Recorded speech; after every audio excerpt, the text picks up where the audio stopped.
From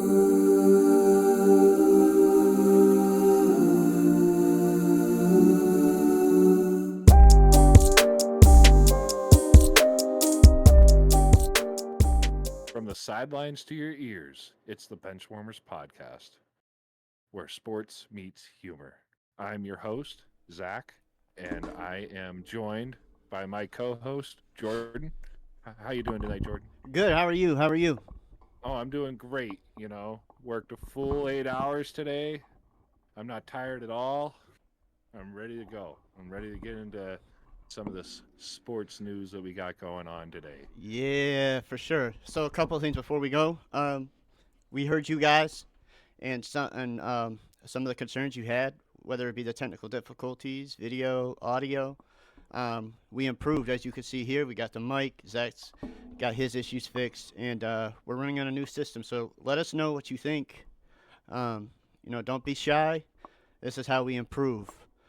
But Yep. other than that, Zach, go ahead, take it away, buddy. All right. So I think today we're going to get into a lot more than what we did in the first episode. I know the first episode was all about the WWE, mostly just because it was the shortest segment that we could have, and we didn't really want to have the first episode to be real long.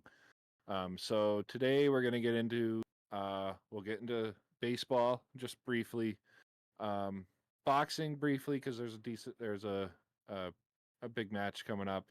And then we're going to get into WWE again because the Elimination Chamber is coming up. Well, recording is tomorrow. Episode will be out the day of. And then we're going to talk about the recap of Raw, uh, some other WWE news because SmackDown is on tonight. So we'll probably go over that a little bit. Not going to be too much. And then we're going to get into some NFL news to round out our cast. Does that sound good? Yes, sir. All righty. So let's get right into it. MLB, which is not going to be a big Oh, Juan Soto. segment here. Yeah, we're going to talk about this happened in December. We're late to the party, obviously, but we got to bring up the Juan Soto uh, contract. It's crazy. 15 years for 765 million. Like, whew. Yeah. What do you think of Juan Soto? Fuck Juan Getting Soto, that kind of bro. What do you think of Juan Soto? Fuck Juan Getting Soto, that kind bro. of money. Fuck Juan What, Soto. what do you think about him getting that kind of money, though? I think I that mean, that's huge. That's generational wealth, dude. We talked about it before the podcast. What the MLB is doing with these players who are alums. I think I brought Ken Griffey up, right? yeah, These players who are making this kind of money after they're done playing. I think other leagues should start taking notes on this stuff. A lot of times, dude, and I'll get into this debate with anybody, and everybody all day about these sports athletes making all this money. First of all, these are private corporations, so to compare them to what the military makes or anything else is just absurd. These are private corporations.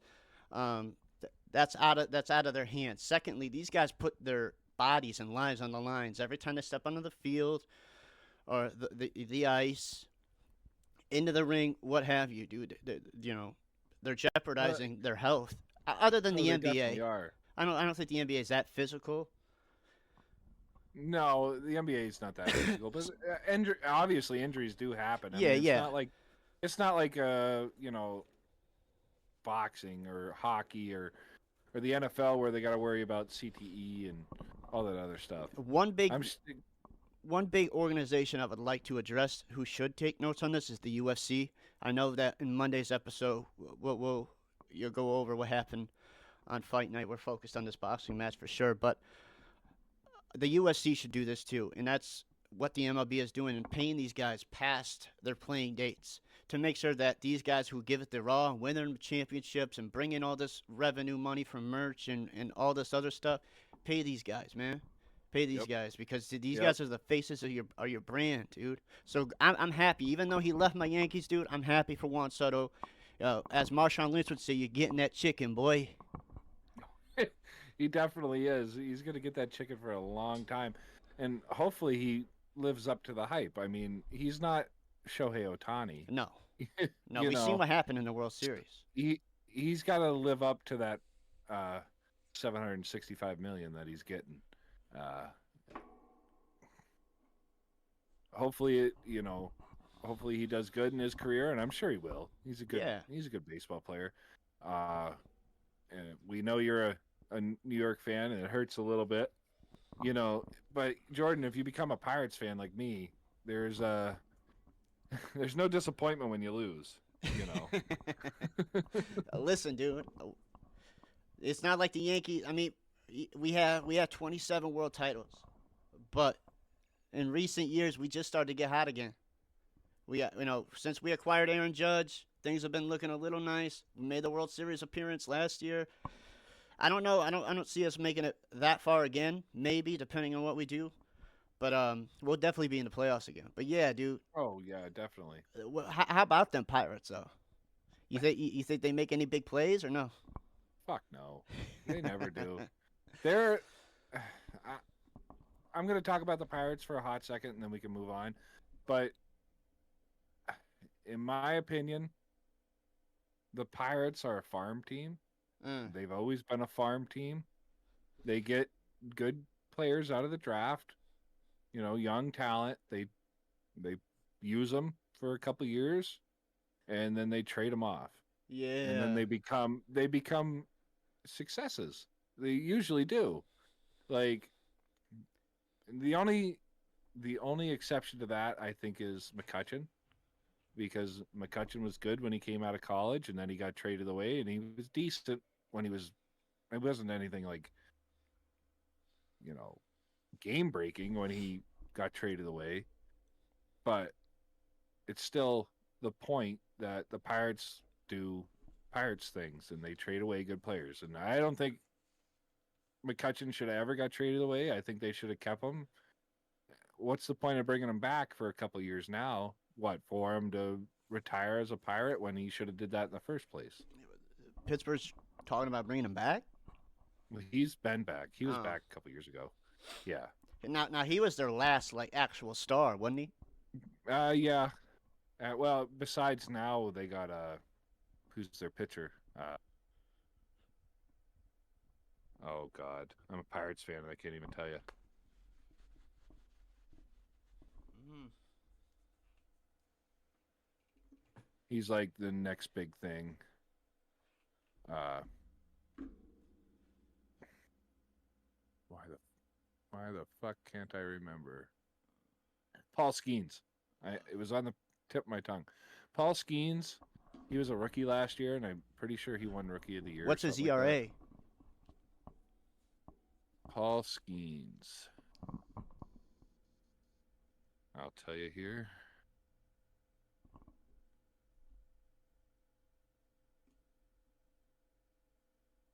Oh,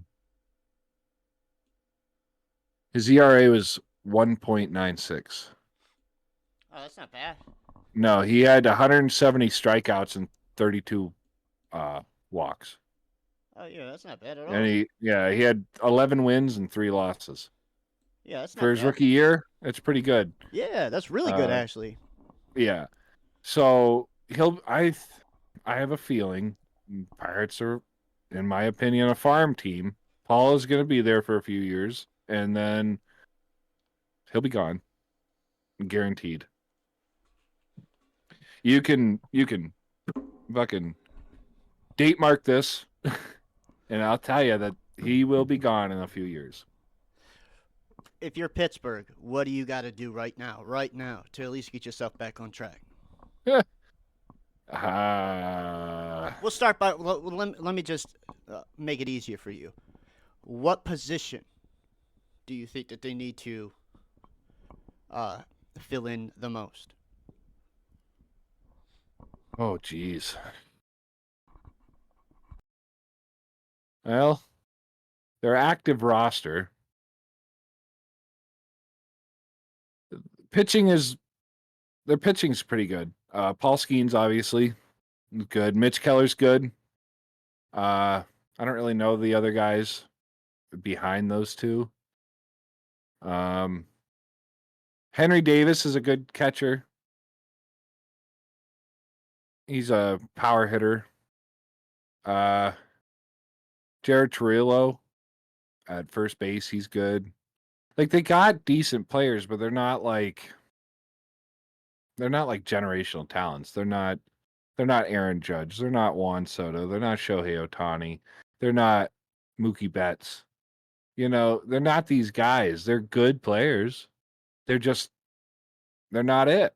You know, and then like third base, you got Key Brian Hayes, who's is really good.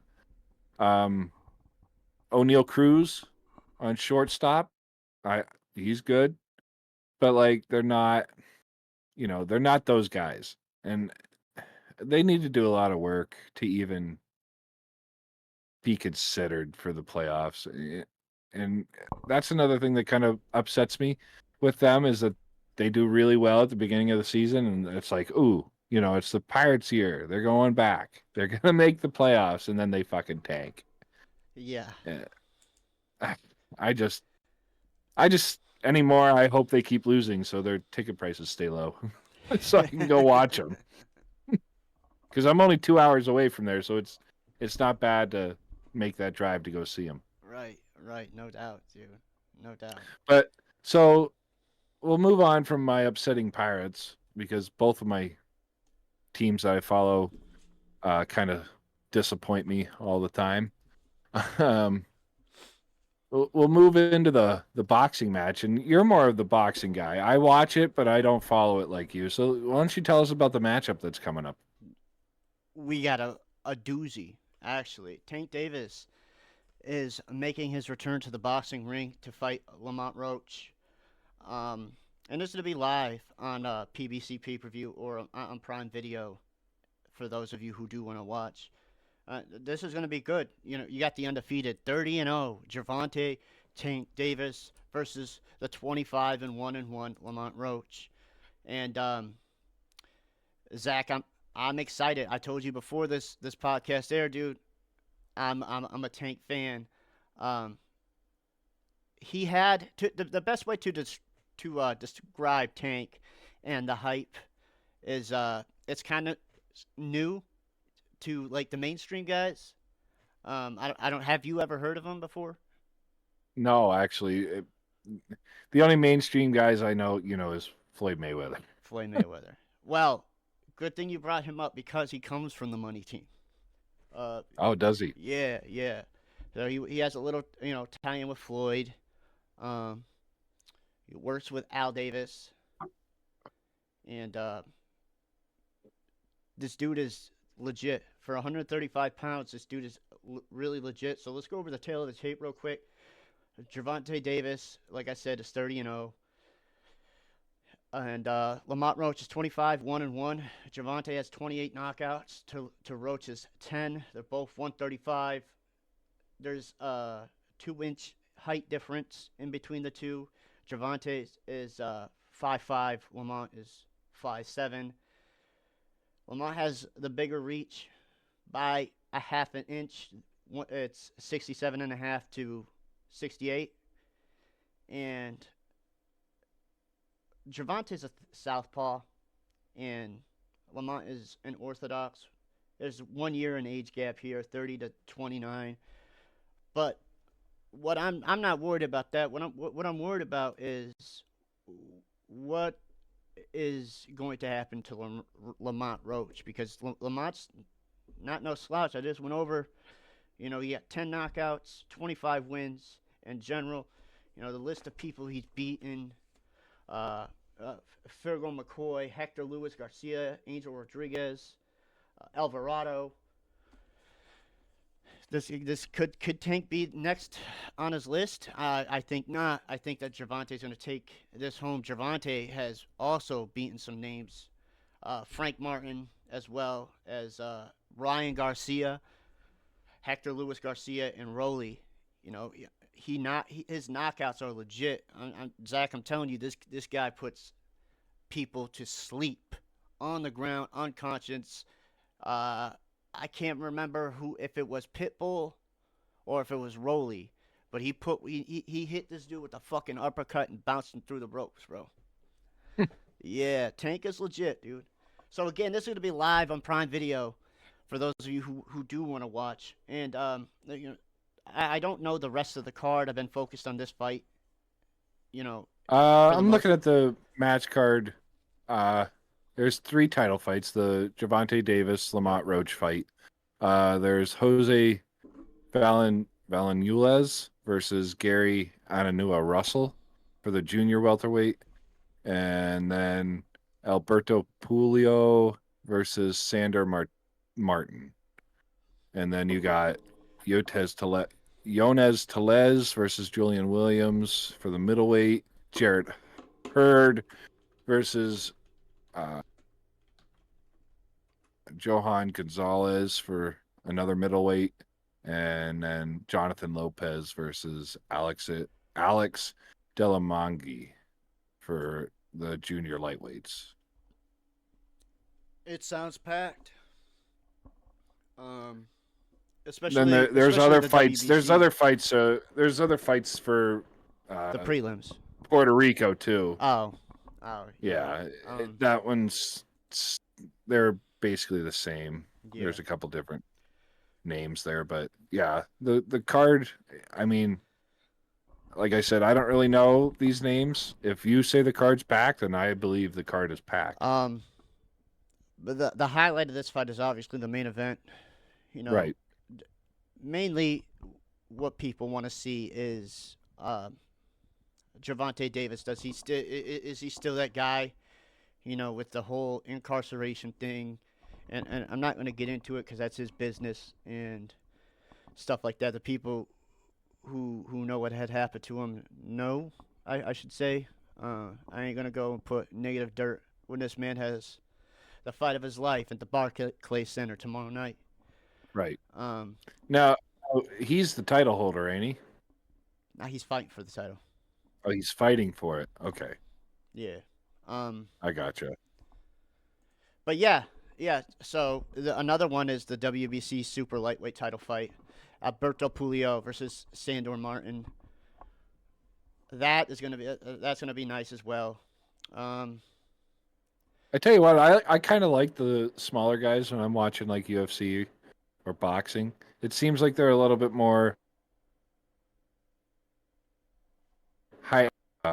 like high octane. I don't want to say, yeah, high Yeah, octane. yeah. I'd say so too. Especially like we were talking about the USC. You know, the flyweight division. You know, Brandon Moreno's up there. And even to the bantamweight division. Now you got Merab Dwellis-Vili as 135 pound. I mean 145 pound champion there. And you know that's the same division as Sugar Sean O'Malley, which we should be. We'll get into Man, him on Monday. Sugar Sean, he's got to be the top of my UFC list right now. He is a Number one, beast of a man. number one bantamweight in the bantamweight division right now. I expect. Well, I mean, like we said, we'll get into the UFC on Monday, but I do expect to see the Sugar Show back in the the spotlight once more. Oh, I hope so. And I remember being at your house watching that fight. That was a good fight when he won that title, and I'd like to see it happen again. Yeah, definitely. Honestly, I think that I think that Sean should have won that fight. You know, I know others. I know others ain't gonna agree with me because of the outcome.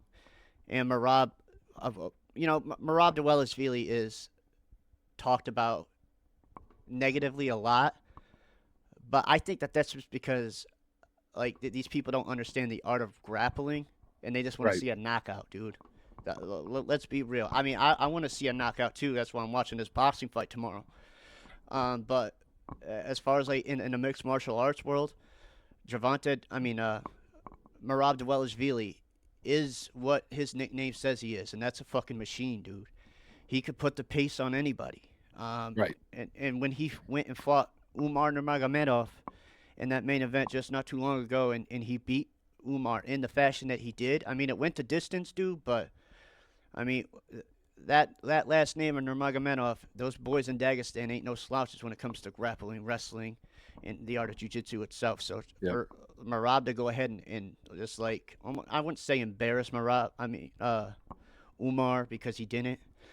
But he kind of made Umar look human, just like he did to Sean O'Malley. He made Sean O'Malley look and seem human. He took. Well, yeah, Sean's not a grappler. Nah, he's not. He's not. But his coach, Tim Welch. Tim Welch Right. is a great Brazilian jiu-jitsu artist. But if Sean wants to get back to where he needs to be, he really needs to work on that grappling. Oh, I agree. I Grappling's taken agree. over. But yeah, that's so. Well, that's another conversation for Monday.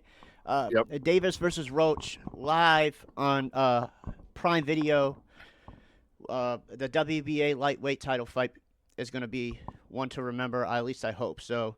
It's on. It Now, starts at 8 p.m. Eastern Standard Time. It's at the Barclays Center. Yeah. So go ahead. I'll be watching. I I have I have one more thing before we move on from boxing. Yeah. Uh, does it go the distance? What do you give it round wise? Does it go all 12 rounds? I would say. See, because it's tough because Ryan Garcia lasted until the fourth or fifth round before he got knocked down with that body shot by Tank, and Frank Martin too. I can't remember when Frank Martin went down, but I think that at least it goes half that, half the distance. Are you thinking 6th or 7th round? Yeah, yeah. My guess is going to be Davis by knockout. Whether it Okay. be body shot, head, whatever it is, it's going to be a KO next. It's going to be 29 KOs for Javante Okay. Davis. All right, and we'll leave it at that. Now we're gonna move on to the elimination chamber. We touched on this on Monday, so it's not like we have to really go too deep into it. Right. Monday we talked about who we think's gonna win in the storylines and stuff, but let's just reiterate a little bit. Um, what do you think about the chamber coming up tomorrow? Well, like Zach had said, we've discussed this before, so go ahead and watch that first episode back to get our full take on it. Um, my pick still stands with the women's chamber. I still think that it's going to be like how you and I agreed. It's going to be Alexa Bliss. I think that best, honestly, it best fits her. Because like I had said before, there's many different ways you could go storyline wise with Alexa Bliss winning that title. You could have if Alexa Bliss goes on to win that, you could have the Wyatt's cost her, like how I said last time with remember with the WrestleMania Bray Wyatt versus Randy Orton. Right. Alexa comes out that Jack in the Box and the Fiend loses that match. You could do something like that, or if you wanted to separate her from the Wyatts because of we haven't seen them on TV since that whole Karrion Kross thing on Monday Night Raw, and they're on SmackDown now, and No, we're seeing signs of them, like glitches. I think what I said on Monday is what's gonna happen. Uh, Alexa's gonna win, and then she brings the Wyatt Six back into relevancy. She's gonna be the new leader. She's the new Fiend. She has to. I also seen some report. I'm not gonna credit the source because it's through the rumor mill, but they're gonna be bringing in somebody else as well, and that person is the Boogeyman. I could see that. I saw a post. I think it was on Twitter or X. Yeah. That he wants to do one more run. Yeah. Yep. And do you think the Boogeyman fits with the Wyatt Six? I think no, I don't think so, and here's why. Because what we have seen from the Boogeyman is the complete opposite of what we have seen from the Wyatts and their direction. The Boogeyman has become more of a shock value, like almost funny. He's here type of thing. He's always in the background, with doing the same catchphrase, which I'm a fan of the Boogeyman. I'm not Yep. dissing him, but with the whole comedy thing that he was doing, in the indie scenes and in the WWE, I just don't. If you're trying to make the Wyatt serious like that, I don't pair him with the Boogeyman. Just have them. You know what I mean? I'm not saying like don't let them work with him, because if you wanted to have him squashed as a not squashed, but like have him go against the Wyatts, that's one thing. But Right. I just don't. I don't like that idea of them teaming with the with the with the Wyatts at all. I just don't. I don't like that at all, dude. Yeah, I don't really see that working out, but if that's the way they're going to go, we'll see how it runs. Just to touch on the Boogeyman real quick, I think, in my opinion, they should have did a lot more with the Boogeyman when he was there. Like when he first came on the scene, uh, he was a pretty good heel. Really Uh, good, really good. I oh mean, yeah, I thought he was a really good heel, and I think they should have gave him a title. yeah, hell They should have yeah. gave him some sort of title, and it just never happened. I don't understand why. I don't I don't run the place. I'm not Vince McMahon. Back then it was Vince. So like I don't know. I think my boy the Boogeyman got a little snubbed there, but that's neither here nor there. We're talking about the Elimination Chamber. So, wait, Um, real quick though, before we move back onto the elimination chamber, you said one name there I wanted to touch on because his name has been in the news as of recently in wrestling, and that's VKM, Vince McMahon, man. Um, this guy is starting a new company, new wrestling company. that's what I heard. I don't know. I don't have a credit source either on that. I just saw that No, mine does. It's you Wrestle know Talk. It's on YouTube. it's on Wrestle Talk. Yeah, yeah, they said that on Wrestle Okay. Talk. Oh well, I've seen that he's with talks with Fox about Yep, starting a new promotion. yep. Uh, in you think he's too old to be doing this? Yeah, I think he's too old, and with all this allegation, even though, I mean, I don't even think we should go into that allegation. No, Okay. I'm not getting into it. Yeah. So we'll just leave it at the allegation. Everybody in the wrestling world knows Yeah. Uh, about that, and I don't think it needs to be brought up. yeah. I don't It'll be either. brought up when everything comes to a close on that. Yeah. Yeah. So we'll just leave it at the allegation. Okay. So with those allegations and with the difference in opinion on those, I don't think it's the right move for him. I just don't No, think it's the right move for him in general. I think this dude has done enough. Dude, like Vince K. credit is due Yeah, that's what I for was just gonna Vince say. McMahon. Dude, he's a legend. What no matter what they want to say about what he did from the years the ruthless aggression era or that little PG era of WWE, the dude. Well, we're talking about the WWE right now because of Vince McMahon. Yep. He is I would say the only pillar there He's the is. greatest promoter there ever was. Yeah, the greatest promoter. I would go down and say the greatest villain. I mean, think of the Attitude Era. Villain Vince. Heel Vince Yep. is it's prime TV, dude. Hilarious. People are still commenting and reacting on that stuff today. Even during the PG era, he was a good heel. Oh yeah, the CM the Punk thing that comes to mind. What he was CM Punk was sitting there fucking with his tie in the middle of the ring and all kinds of stuff like that. And, Oh yeah. I started saying "you son of a bitch" because of Vince McMahon. Yep. That's one of his things. Or you're fired. Yeah, you're fired is a big one. Big one. Yep. It was me, Austin. It was me all along. Yeah, so I think that this dude should just chill, man. If you want to like produce a television show or a movie or something like that, go right ahead because the dude is creative. Right. But as far like stay out of the wrestling world. I mean, because if say this does go through, you think that the name Vince McMahon is going to sell more than WWE or AEW at this point? I think that all depends on what goes on with the allegations. Yeah. To be honest, I think him trying to start a promotion during all this is a waste of money. Not that he has to worry about money, but I think it's a waste of time and money because nobody's going to want to go work with him. Nobody is. I can't even think of one talent right now.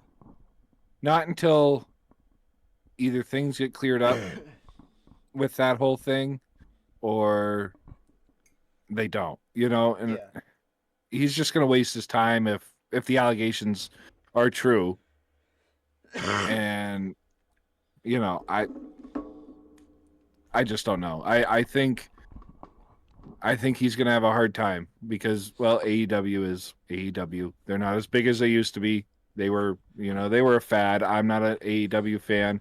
I just sent you a clip the other day, and I said, really, when they did that orange juice Oh match or whatever the yeah, hell it was yeah, with that Chris Jericho, with Orange that Cassidy. yeah, that was kind of dumb. Yeah, I only watched a little bit of it, and I'm like, this is stupid. I y- mean, the WWE did some gimmicks when Vince was around, but it wasn't like that.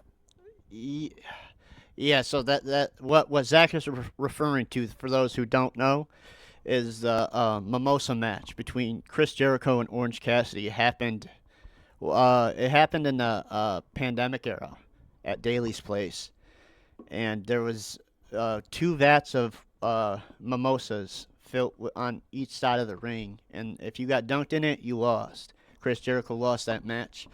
Yeah, that was one of those matches that I put in the same category as I did with like the mud bath matches with the women back in the day. I Yep. wasn't really a fan of those. I mean, I know a couple of perverts who were, but that wasn't my thing.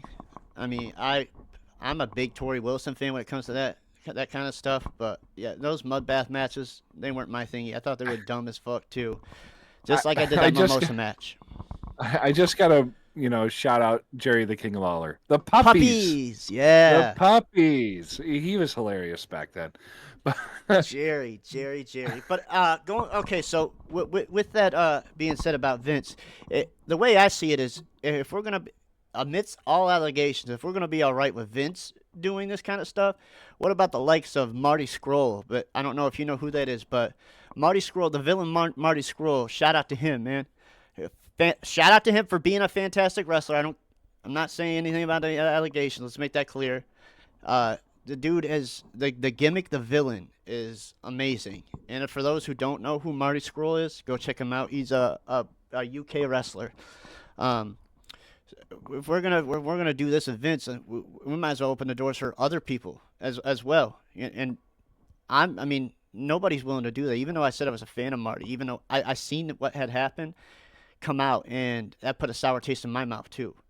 So even if we did see him in AEW or WWE, it wouldn't hit the same. Like that pop just wouldn't be the same knowing what you do now. Right. I don't really know who he is, but just by going what you said, I could believe that. Yeah, dude. Another one like Chris Benoit. Yeah. Let's say it. I mean, that opens the floodgates for a lot of things like that. So I just don't agree with that. No. But No. let's turn this negative into a positive. And the Elimination Chamber. Okay, so we talked about the women's. Now the men's side of things. I still have Cena going with this. It's either Cena or Punk. Yep. Rollins, made an interesting statement on Raw that we'll get into when we talk about Raw. But for the most part, I think Cena's taking this one home. Yeah, the storyline that right now it only makes sense with Cena or Punk. I believe. Cena's my pick too, just because they're trying, like we talked about on Monday, they're trying to do a heel turn. We speculate. Yeah. We don't really know, but Yeah. just by the way things are going, it's a definite Cena heel turn, in our opinion. And it's Cena's retirement tour. I think they're going to want to break Ric Flair's record with Cena, because Cena was the face of the company for how long? He carried that company on his back Yeah, he for earned that. years. So I think Cena picks up his 17th championship at some point this year. Yeah. Yeah, I wholeheartedly agree. Who he loses it to at the end of this retirement tour, I couldn't tell you.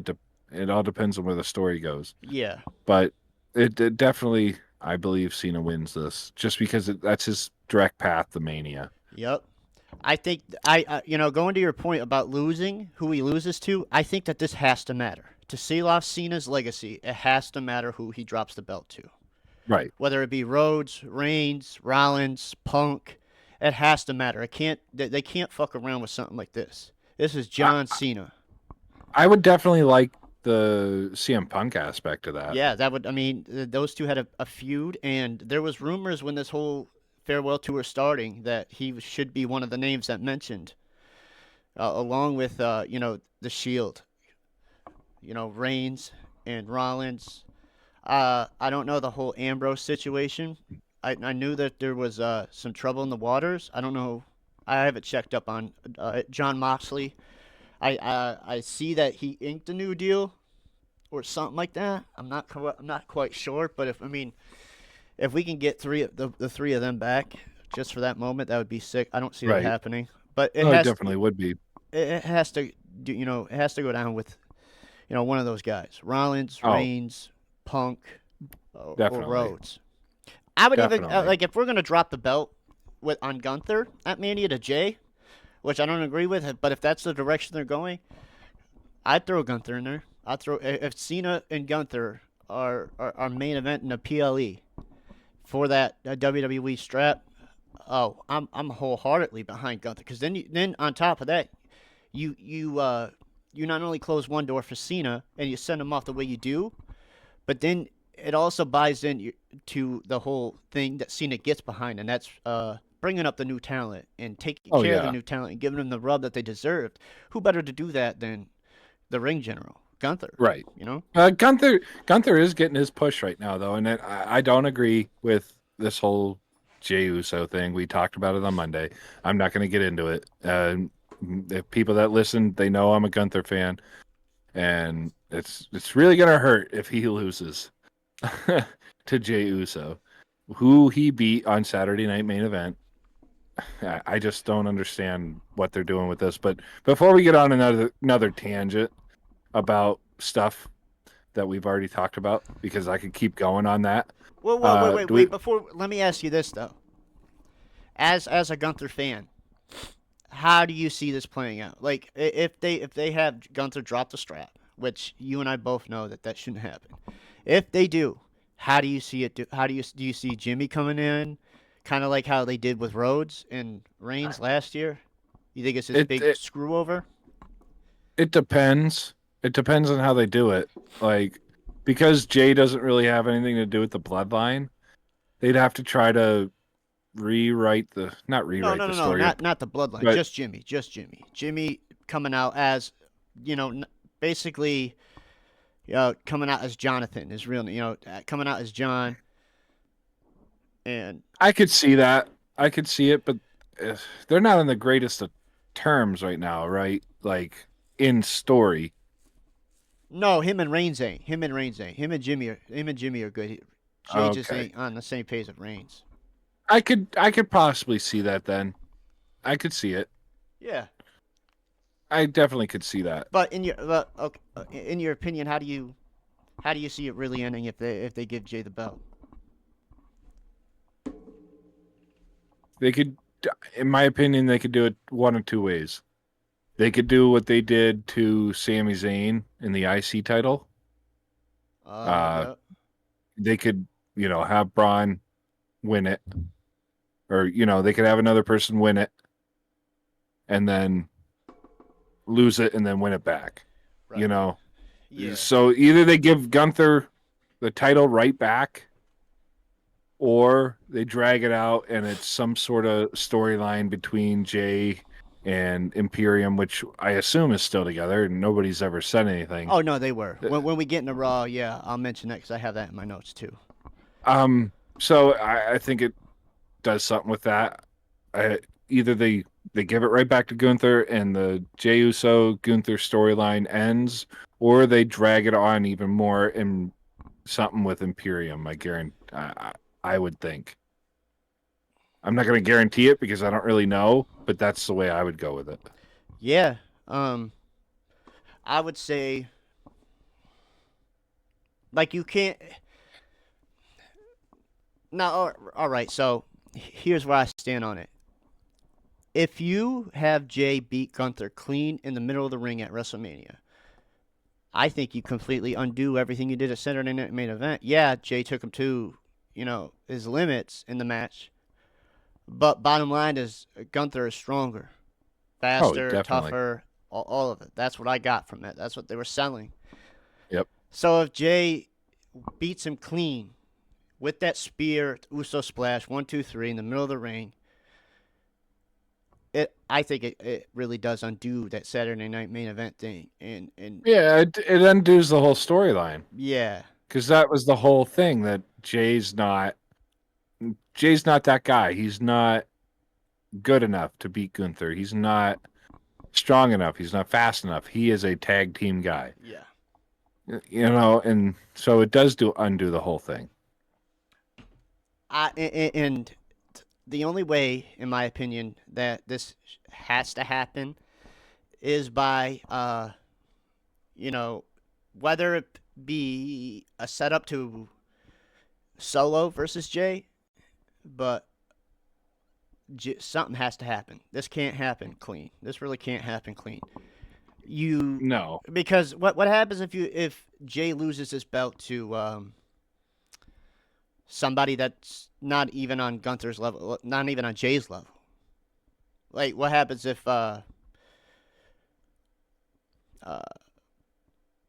Carmelo Hayes or somebody like that? You know what I'm saying? Somebody like that comes up and, I and mean, beats Jay, because Jay's not on that same level as LA Knight or Shinsuke, or like the really tough, or Braun Breaker. I yeah, mean, I don't know what happens in that scenario, to tell you the truth. does it damage Gunther? That's my question. Does it damage No, Gunther? I don't think it damages Gunther You don't think because any of this it does? didn't no, it didn't damage him to lose the IC title with Sami Zayn. Because in reality, they made Gunther the the best wrestler in Well, WWE. wait a That's minute. his stick. What? That's his stick. And I'm not talking down on Sami Zayn. Sami Zayn is a great wrestler. But if you're going by what they're doing with this Jey Uso story, and Gunther is the ring general, he's the best wrestler in the WWE by him, by him saying that, theoretically he shouldn't have lost to Sami Zayn. That's what I was gonna say, because you just imploded Imperium at WrestleMania 40. Yeah, I mean, Right. remember Imperium tried helping Gunther, that failed. Monday night, that's when what's his name, Vinci left. Yep. So you scrapped a really good faction, because that was a dominant faction. Those two are former NXT tag team champions. The list goes on for these guys. I think that that you're right. It does undo that whole Sami Zayn thing. Mm-hmm. I Definitely just don't think does. I don't see this. I don't know, dude. I just have a gut feeling that this isn't going to play out well for Gunther at all. Probably not. And again, we got on a tangent. We need to move on, but in my opinion, the whole Gunther thing is whack. Yeah, And it is. if he does drop the title, or even if he doesn't, you know what I would find very entertaining, and we can end it on this note. You can kind of give a little bit of a comment on it. But I'd like to see an LA Knight Gunther feud. And if Gunther keeps the title, LA Knight goes for the title. And that feud would be epic, I think. Because Gunther's not bad on the mic. He's a pretty good promo guy. But then you get LA Knight, who's just a wizard. In my opinion, I think that would be a good feud. My only problem with that is, um, LA Knight has only had one main event title match. I think that we should build him up more, because Well, he's yeah, got the skills, there's like you time said. for that. Yeah, he's got the skills. Like you said, he's got the charisma on the mic and the character. No matter what anybody says about the Stone Cold references or whatever, I think that Right. what LA has done with that gimmick is put his own spin on it, and I like it. I like it. I just want him to be um, up there. Like, I don't want him to be challenging for no mid card belts no more, bro. No. He needs No. to go straight to No. the main event spot now. I think if anything, maybe win one more mid card match and then give him that push. Yeah, and if they're gonna You keep know. him in the mid card scene, bro, put that belt back on him and send Yep. Shinsuke up. Yep. One of those guys needs Yeah. to go because like they're not, especially on SmackDown. They're the only one that I see them really building is Carmelo, and I'm all right with that. I'm a fan of Carmelo Hayes. Oh yeah, he's talented. Yeah, very talented. He's good on the mic and he's good in the ring. All that. I would drop that belt, and I think that that's where they're gonna head is Carmelo Hayes is gonna beat Shinsuke for the belt. And I'd be okay with that. yeah, but definitely LA Knight should definitely be in the main event. Seymour. I don't want him to win the WWE Championship because I don't think he needs that right now. But I would like to see him get more before we start throwing him in there with these main event guys because Gunther is on a different level. I have a whole freaking note section from Raw once we get into that of like the stuff that he was saying to Jay on the mic. And I have notes on the match as well. Okay. But yeah. Well, we'll get into that here shortly. Yep. So let's talk about just briefly the other matches during the Elimination Chamber pay-per-view. Mm-hmm. The Sami Zayn Kevin Owens unsanctioned match. We've seen this before. We've seen Kevin Owens versus Sami Zayn. Right. We have, but here's the thing. I actually like these matches with Kevin Owens and Sami Zayn. These two. Oh, they're entertaining. Because they have chemistry. They came up together in the Indies. Yep, these guys are best friends, like really best friends, man. And every time, even in the Indies, you go look at before he was Kevin Owens, he was Kevin Steen, and he was an animal there too. Yep. You know, all over the world, these guys have been putting on bangers, and you know, I like it on a mainstream level because these guys are starting to get like. I don't know why it took this long for us to be getting this kind of stuff. I do blame Vince for that because we should have been getting this stuff a long time ago. Probably. But I'm a fan. It's unsanctioned too. Like I said, before he was Kevin Owens, he was Kevin Steen, and Kevin Steen is known for being a violent motherfucker, dude. And that's what we're starting to see with this Kevin Owens. Well, that's what